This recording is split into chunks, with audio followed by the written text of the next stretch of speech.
Mani sauc Milāna, un es mācos 9. klasē. Šobrīd mēs atrodamies pie Zemgales katoļu baznīcas.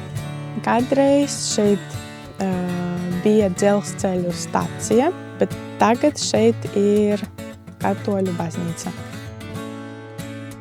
Šī stacija ir uzcelta 1922. gadā.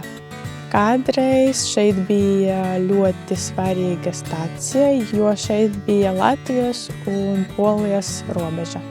Un šeit brauca ļoti daudz vilcienu un cilvēku.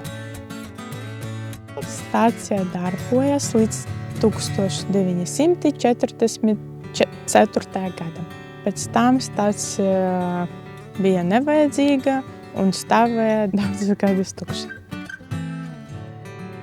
2006. gadā šeit iesvietīja katoļu baznīcu, jo iepriekšējā baznīca nodega un šeit stāvēja tukša stacija.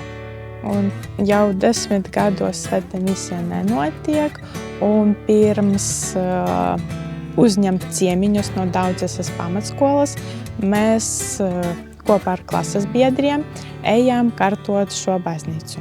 Misas vairs nenotiek, jo nav cilvēku šeit, ļoti maz dzīvo cilvēku. Brīvā laikā man ļoti patīk pastaigāties ar saviem draugiem, un es visu laiku tad pavadu ārā.